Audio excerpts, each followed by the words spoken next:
This is my press conference that they told me I was going to have, but they also keep telling me I'm not supposed to answer any questions. So I'll just read the teleprompter, then go take my nap. Actually, I'd like to take a nap now. Are we done? Oh, sir, we have questions. You do? You mean, ones they haven't told me the answers to? Is this a trick? No, sir. Are the answers in the teleprompter? No, sir. Am I in the Twilight Zone? What's happening here? I'm more confused than usual. Sir, can you please just answer some of our questions? I don't think so. I don't have that thing in my ear that tells me what to say. Hey, sir, We please just have some questions, sir. I swear, all my questions are softballs. Can you make them multiple choice? And no D, all of the above? That always throws me. I wish I could get the vice president to help do this stuff, but I've forgotten what he looks like. She. What? The vice president is a woman, Mr. President. Hey folks, this is Peter Boykin, and this is hashtag Go Right with Peter Boykin. So we've got a couple of things to talk about today. So let's get to it. I think it's time for us to go right.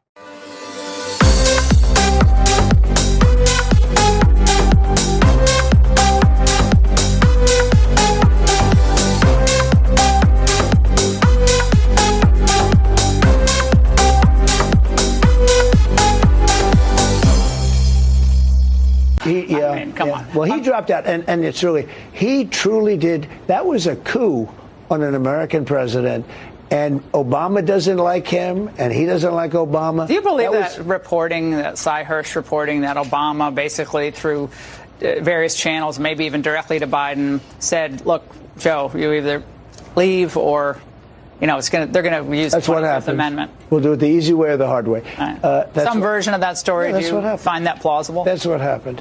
I mean, the bad part is that it's not, you know, they talk about a threat to democracy. They're a threat to democracy because they should have gone out to see who it is. Now, I like this better because I'd rather run against him than I think any one of the people that we're talking about or that could get it. I think I probably would prefer running against her more than running against anybody else. She's a disaster. You're the clear favorite.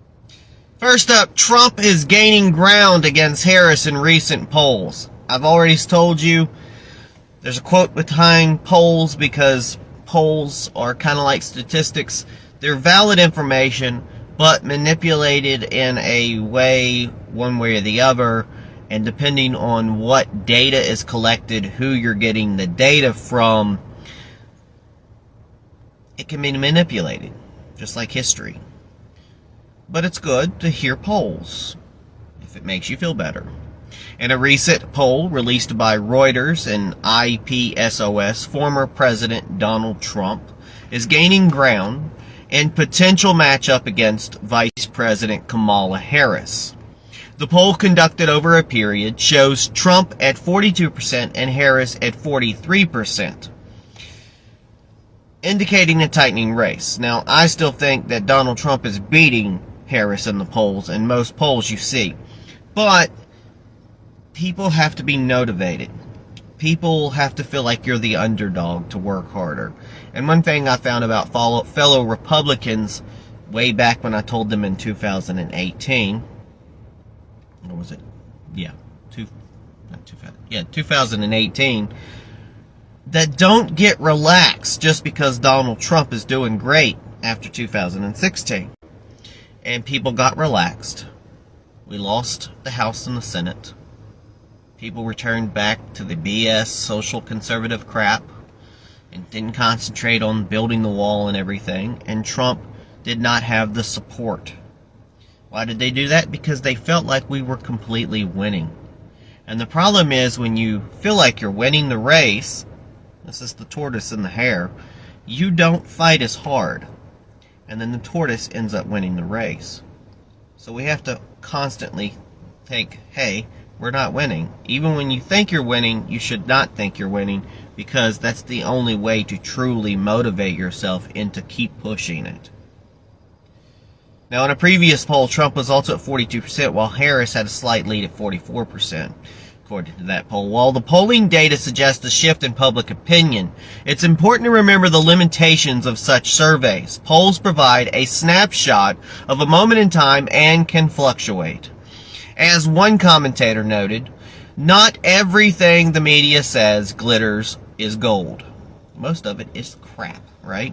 This serves as a reminder to critically evaluate polling data, particularly in a narrow window of time. Additionally, it's reported that Vice President Kamala Harris will announce her running mate soon, potentially influencing future polling numbers and the dynamics of the race. Now, in this constitutional republic, the evolving political landscape underscores the importance of informed and engaged citizenry as the nation approaches a critical electoral decision. And I know every year, every time, this is the most important, this is the most important. Well, this is the most important, at least now in this time period right now. And then 4 years from now, when we have some new people come up, because Trump will not be able to run again, then it's going to be another crucial period. Where do we stand? Do we understand what's been going on, that there's an influx of unaffiliated voters, that people are tired of being left or right or put into certain categories? And do we understand that the next presidential categories candidates need to understand what we the people mean? They need to understand what all people need, and they need to get away from this lose or win mentality, when compromise and free will and this country depends on compromise and moderation, because that's what this country is all about, the great compromise. A melting pot of different ideas. Happened in the military, a lot of people would be fired. And if a lot of people are not fired, the system failed yet again. Having said that, the people who are brave and jumped on the stage to protect the president need to be applauded. We need to learn what happened, make corrective action, but somebody's got to be fired. Nothing's going to change until somebody loses their job. Thank you. So a Secret Service sniper warned of a second Trump assassination attempt. Secret Service insider warns of the potential assassination attempt on former President Donald Trump, because where there's one, there could be many, and we have to worry about that. We don't just get relaxed. You know, lightning can strike multiple times, especially when someone is targeted. A U.S. Secret Service, USSS sniper, has raised alarms within the agency, predicting a potential second assassination attempt on former President Donald Trump. The sniper's concerns were conveyed through an email that criticized the agency's leadership and highlighted vulnerabilities in protecting the high-profile leaders. And there was a video somewhere I got where they had surrounded that building, clearly 5 minutes ahead of time. Knew that there was suspicion of this person possibly on the roof. They saw the person and everything, but they did not clear Donald Trump. They did not make sure the situation was handled. They let Donald Trump stay out there, being a city duck. So, you know, we've seen the person, part of the FBI or whatever, has, you know, dropped out of their role. There's a big inquiry once going on, but there was a lot of failures, and it still seems to lead that somebody wanted Donald Trump dead, and they were told to stand down and let it happen. And thank God it didn't happen. But we have to stay on it. The sniper also mentioned a desire for accountability within the agency, stating, quote, "I'm not stopping until 5 high-level supervisors, one down, are either fired are removed from the current positions." This appears to reference the recent resignation of USSS Director Kimberly Schittle. Leadership is criticized. The email criticized the USSS leadership, particularly in response to the recent incident in Butler, Pennsylvania, which the sniper described as a failure on the part of supervisors. He wrote, "The technicians who did their jobs with their hands tied. Secret Service supervisors knew better, and the foot soldiers working made the best of a very bad situation. This suggests that the leadership's decisions may have compromised the agency's effectiveness. And then there's deletion of email. According to Real Clear Politics, the agency reportedly deleted the email from its systems, raising concerns about transparency and accountability within the USSS. The sniper concluded his email with a sharp critique, stating, "The motto of the USSS, see ya, and every supervisor is doing it right now." Now here's opinion. This email reflects deep concerns within the Secret Service regarding its current state of leadership and its ability to fulfill its duty to protect leaders in the United States. The sniper's warnings, if taken seriously, could prompt much needed reforms within the agency. However, the email also suggests internal conflicts with dissatisfaction that may hinder such changes. As with any such internal communications, the prospect presented is personal and opinion-based, expressing the sniper's views on the situation. The broader implications for the agency and its leadership remain to be seen. Source of that is the National Pulse, retooled through GoRightNews.com.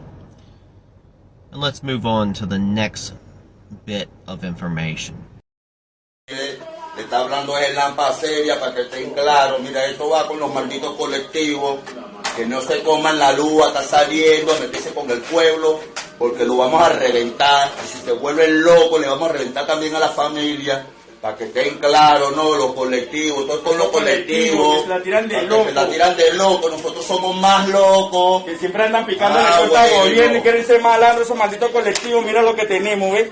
Vale, durísimo cuando empiezan a botar su gobierno, los malditos, mira, que se vuelvan locos porque lo vamos a masacrar a plomo, yo. Malditos colectivos, malditos sapos, no se metan con el pueblo de Venezuela, que no se metan con el pueblo. No tenemos casi, no tenemos, maldito pueblo de madre. No te metas con el pueblo de Venezuela porque te va a agarrar el pura píldora, maldito. Cara, maldito Maduro, esa maldita mierda, acepta tu maldita derrota. Capa, Maduro, capa, maldito coño de tu madre, capa. Yo te voy a reventar la cara, maldito. Well, the Fox News at Night Common Sense Department knows satire when it sees it. The definition of satire is simple: to use humor to expose people's stupidity of politics and other issues. So when Common Sense saw the new Kamala Harris campaign ad, the first thing that came to mind was satire, because the ad is intended to, quote, highlight Trump's failure to secure our southern border. It's funny, right? Trump ran on securing the border. Trump secured the border. And the left called him inhumane. But the Harris campaign now says, quote, Donald Trump blocked a bill to increase the number of Border Patrol agents. Did anybody in the Harris campaign read the 2018 letter signed by Kamala Harris saying, quote, reject President Trump's fiscal year 2019 funding request for a costly and ineffective border wall and new Border Patrol agents? It's the same Kamala who fought Trump's, quote, reckless immigration enforcement options, the same Kamala who wanted to dismantle ICE. And yet now Kamala, don't call me the border czar Harris, totally admits our immigration system is broken and says we have two choices, quote, the one who will fix our broken immigration system or the one who's trying to stop her. Common Sense thinks there's a fine line between satire and liar. One is funny, one is sad. This ad is sad. There's a Venezuelan gang that threatened U.S. law enforcement. Venezuelan gang gives the green light to shoot U.S. cops. A recent report indicates the members of a Venezuelan gang, Tren de Aragnia, I'm sure I'm pronouncing that wrong, have allegedly been authorized to target law enforcement officers in Denver, Colorado of all places. This information, detailed in a federal memo from the Homeland Security Investigations Office in Chicago, was reportedly provided by credible sources in Colorado. The memo states credible human sources from Colorado provided information on TDA, that's Tren de Aragnia, giving a, quote, green light to fire on or attack law enforcement. Now here's some background in gang activities. Trenda Arega, named after the Aregua region in Venezuela, is a notorious prison gang involved in various criminal activities, including human trafficking, theft, gun smuggling, and money laundering. The gang has established a presence in several U.S. cities, including New York, Chicago, and Miami. That's not Trump's fault. Border security concerns. The gang's infiltration into the United States has been attributed to what critics describe as inadequate border policies under the current administration. It is reported that some gang members enter the country posing as asylum seekers, desperately avoiding gang tattoos to prevent detection. This issue underscores ongoing debates about the effectiveness of the Constitutional Republic's immigration policies and ensuring public safety. Now, here's some recent incidents. The threat posed by Trenda Arega is highlighted by a recent incident in New York where Bernardo Raul Castro Manta, reportedly affiliated with the gang's New York City division, shot 2 New York police officers. This incident has raised concerns about the gang's expanding influence and the challenges in identifying and apprehending its membership. So there's a lot of law enforcement challenges. An anonymous Border Patrol source expressed frustration with the current administration's handling of border security, stating, quote, "We have zero access to other nations' criminal databases, and with this administration's uselessness in deterring these criminals, they will keep entering undetected." This opinion reflects a broader sentiment among some law enforcement officers who feel hampered by what they perceived as lenient border policies. Now here's our future outlook. It's grim.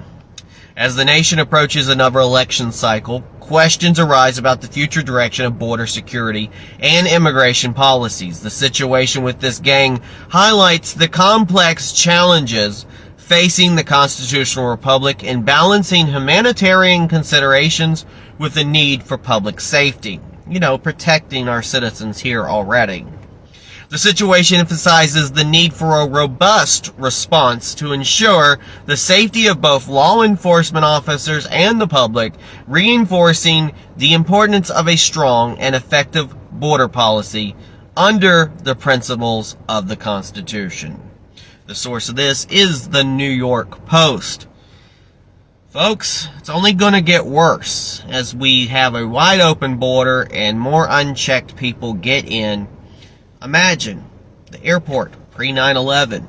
No real checks, not like they have today. Run amok.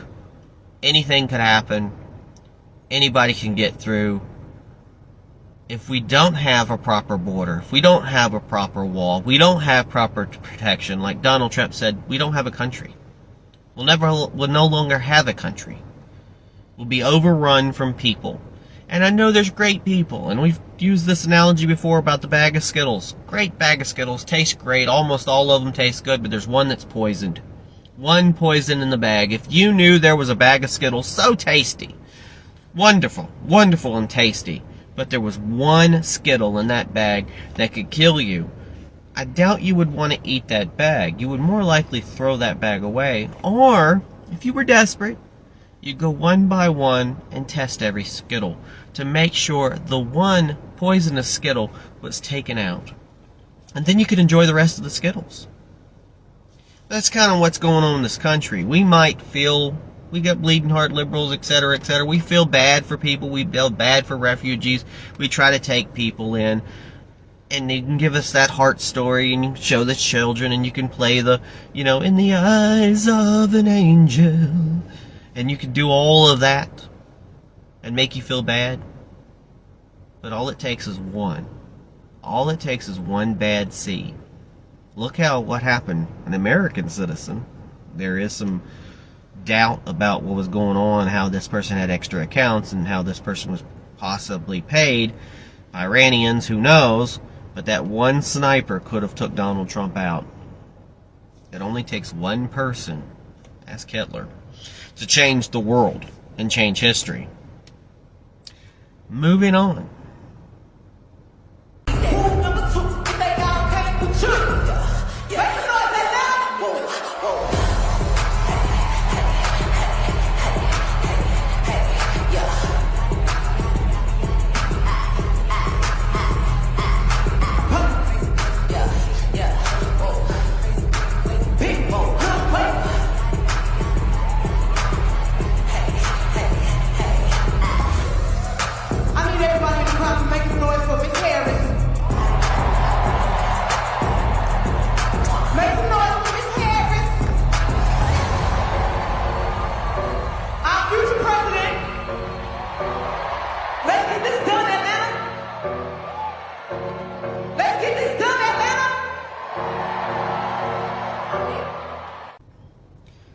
Let's talk about Kamala Harris again. It's a revolving theme about Kamala Harris, as, you know, she's the new candidate in this election. Kamala Harris in Atlanta, highlighted by misinformation and rhetoric.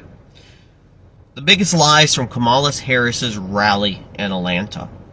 Kamala Harris recently spoke at a rally in Atlanta, Georgia, and I think she had the Stallion sing properly, you know, right before that, and she was talking about I think the Stallion was rapping like, you know, I'm bougie and I'm bad and I'm savage, and she was talking about her cha-cha and, you know, how people can rock her cha-cha, and just really, you know, today's so-called music, which is just basically dirt.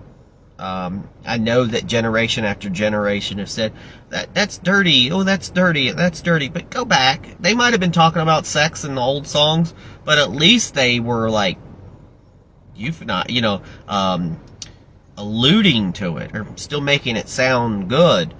Today's music is just basically stick your in my and let's get it on. I mean, I remember when people raised hell about 2 Live Crew in a long time. That music is nothing in comparison to what I've heard now about how you're wet and you got a wet at a WAP and everything else. And I'm not a prude, but that's maybe not the kind of songs that you would be playing at a rally.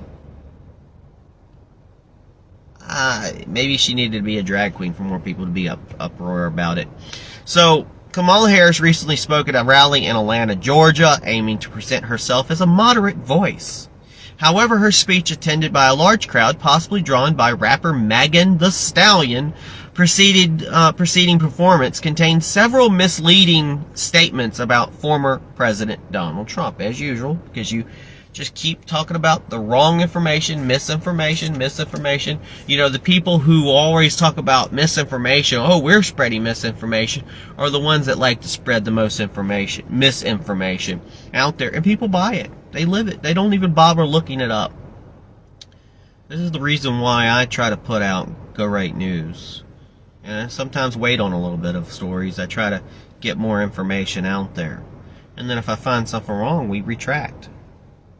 But again, I'm a constitutional liberty. I'm an opinionist. I opinionate on the news, but I try to get as more accurate news as I can, and from multiple sources. I mean, I quoted the Huff and Puff and the New York Post. Doesn't have to be right sources. I'll quote left sources, especially when they get it right. So let's fact check. One of Harris's claims focused on immigration, where she criticized Trump by saying he tanked on bipartisan border deal. However, fact-checking reveals that his proposed bill would have allowed nearly 2 million illegal immigrants to enter the country annually, which contradicts her narrative. Now, addressing economic concerns, Harris stated that building up the middle class will be a defining goal of my presidency, and emphasized the need for relief from the high cost of living. Yet, under the Biden-Harris administration, Bidenflation, has risen significantly. I know it. I've seen the prices go sky high, the gas prices, the grocery prices, the rent prices, the utility prices. Everything's gone up, but pay has barely gone up. People's Social Security has barely gone up. The cost of living is going to shit. So under the Biden administration, Bidenflation has risen significantly, with consumer prices, including gas, increasing substantially. And if you don't believe it, you're living under a rock. Or living in a rock. Harris also criticized Trump's supposed connection to Project 2025, an initiative that she linked to negative policy implications. However, Trump has repeatedly disavowed any association with this project, making her statement misleading. Because as you notice, Donald Trump has the MAGA agenda, which has none of that 2025 bullcrap in there. That I think what the Heritage Foundation or some other place has put in there, which truly I feel like that is somehow the leftists are throwing that in to kind of like cause problems, to try to connect us to some kind of agenda that's a bunch of BS. Another point of contention arose when Harris claimed that Trump plans to cut Social Security and Medicare. This is the same Trump that the Democrats always say to the elderly. The Republicans are going to get rid of Social Security. The Republicans are going to take away your Medicaid. The Republicans are going to take care of your care. Blah, blah, blah. It's a lie. This assertion contradicts Trump's consistent public statements, including a recent interview with Breitbart, where he assured, I will never do anything that will jeopardize or hurt Social Security or Medicare. I think it's the Democrats that like to spend the money from Medicare and and everything, and they want to take and give the Medicare and Social Security to illegals who haven't paid into the system, etc. It's robbing from the people who, like myself, have paid in for many, many years and deserve everything we get. And then they make it harder for people to get stuff when they truly need it. Now, this broader picture suggests Harris's reluctance to engage in open dialogue, as she is not prepared and not participated in interviews, press conferences, or debates, which raises questions about her preparedness and transparency. The Democrat Party appears to be managing her public appearances carefully, possibly to maintain a controlled narrative, and probably to take away the laughing gas from her so she doesn't go and give you a bunch of nothing burgers. Trump is set to hold his own rally in Atlanta at the same venue, which may offer a contrasting perspective on the issues raised by Kamala Harris. This ongoing exchange highlights the sharp divides and competing narratives in American politics today. Now, this references Harris's intelligence and personality, as well as the assertion about the Democratic Party's strategy. They are, my opinion, rather than facts, but the factual corrections about Harris's statements, however, are based on verifiable information.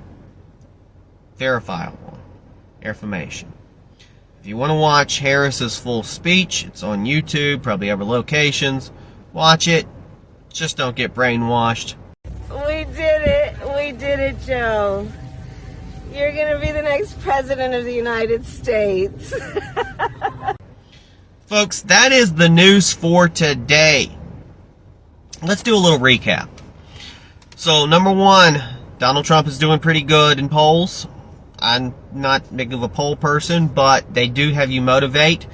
Number two, no matter what the polls say, winning or losing, we have to fight hard.